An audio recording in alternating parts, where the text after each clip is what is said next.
אם אנחנו מעוניינים להוסיף שורה ארוכה של מוצרים, לא כמה מוצרים בודדים, ייתכן שיהיה לנו יותר קל לעבוד בשיטה הבאה. ניכנס להוספת מוצר, נוסיף מוצר אחד ללא כל הפרטים, רק שם מוצר, שמור, המוצר הריק יתווסף ואנחנו נשכפל אותו כמספר הפריטים שאנחנו רוצים להוסיף.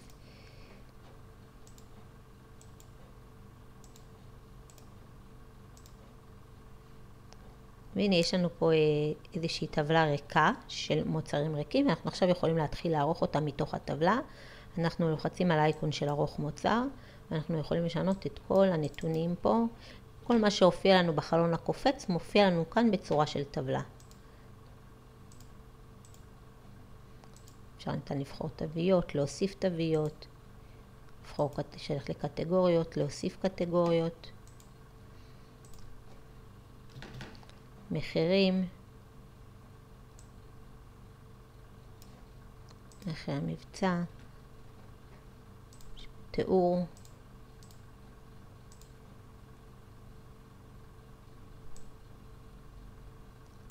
האפשרויות של המלאי, וכן כל הדברים שניתן להוסיף למוצר. כשאנחנו מסיימים להתקן את השורה הזאת, אנחנו לוחצים על שמור שינויים, והמוצר מתעדכן. עכשיו אנחנו יכולים לעבור אותו דבר למוצר הבא, ולהתחיל להתקן אותו.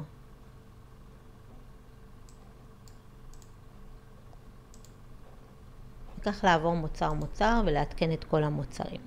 כל מה שדיברנו עד עכשיו רלוונטי גם לגרסה החינמית. החל משיעור הבא נדבר על האופציות שקיימות בגרסת הפרו, שהן כבר מרחיבות לנו את האפשרויות ונותנות לנו חוויה הרבה יותר גבוהה. בהצלחה.